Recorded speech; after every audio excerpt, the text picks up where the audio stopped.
Schön, jetzt wird es ein bisschen anspruchsvoller. Die nächste Aufgabe, bitte die schon mal schriftlich einbringen.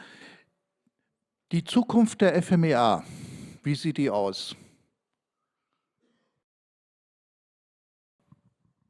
Gut. Ja, also ich sage einfach mal, die Zukunft der FMEA hat heute schon begonnen. Also das, was ich gerade gesagt habe, mit den 2 Bildschirmen arbeiten, wo der eine durchs CAD geht, auf der anderen Seite die FMEA läuft. Aber was ich mir vorstellen könnte, keine Ahnung, wenn du mich in 10 Jahren einlädst aufs 30. FMEA-Forum, vielleicht haben wir da was. Ich könnte mir vorstellen, dass wir FMEA in der Cave machen, dass wir also virtuell die Sachen sehen, mit irgendeinem Zeigerpointer draufgehen und sagen, hier zwischen denen haben wir die und die Funktion. Und da könnte das und das theoretisch passieren, über Sprachverarbeitung eingeben und vielleicht noch irgendwann mal sagen, Computer, was könnten da passieren, die KI zu Wort bitten und Vorschläge generieren, aber aus meiner Sicht spielerisch das Wissen aufbauen und nicht dieses boring FMEA zu machen, dass man für jedes Produkt und jeden Prozess eine FMEA macht, sondern wirklich mal auf die Sachen fokussieren, wo es eigentlich wirklich relevant ist. Du hast es heute Morgen auf der Folie gehabt, bekannt, bewährt, vergleichbare Einsatzbedingungen. Da bringt eine FMEA nichts mehr. Ein bisschen Mut zur Lücke und da, wo es wichtig ist, in die Tiefe gehen.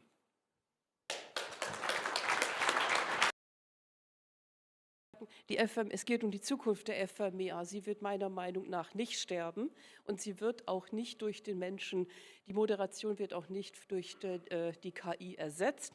Ich bin der Meinung, der Mensch muss bleiben. Die KI kann alleine die Moderation, die Workshops und das Navigieren durch diese FMEA-Methodik nicht ersetzen. Die KI-Unterstützung wird immer mehr kommen, ohne Zweifel, keine Frage.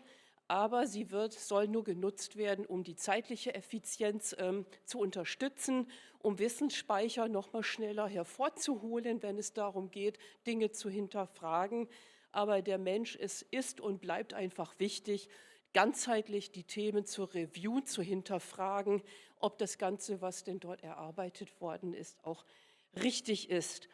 Und die FMEA wird immer mehr tangierende Bereiche, wie ich das heute Morgen schon gezeigt habe, auch inkludieren.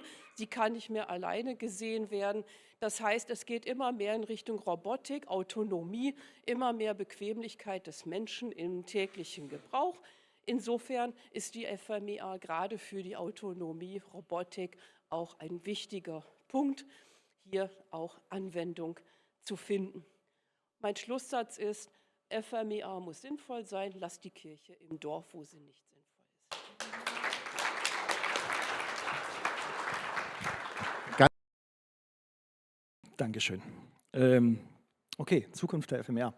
Habe ich auch schon viel drüber nachgedacht, gerade in der letzten Zeit, wo das Thema KI immer mehr hochkommt und letzten Endes ich der Meinung bin, wenn das so weitergeht, werden also simple Themen, ja, wie, was weiß ich muss einen Spritzgussprozess betrachten oder sowas, völlig obsolet werden. Das ist meine Meinung.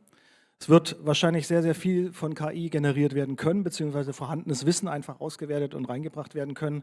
Und ich denke, es wird darauf hinauslaufen, dieses Wissen nur noch zu reviewen, nur noch zu gucken, ist das vernünftig oder muss ich da irgendwie noch was ergänzen? Dafür wird man sich auf der anderen Seite, glaube ich, auf neue Themen, neue Entwicklungen sehr viel mehr konzentrieren können, was ich ganz gut finde, und dafür da viel tiefer reingehen.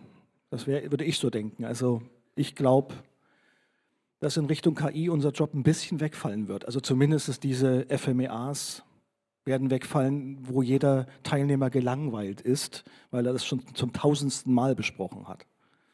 Ja. Mehr weiß ich leider auch nicht.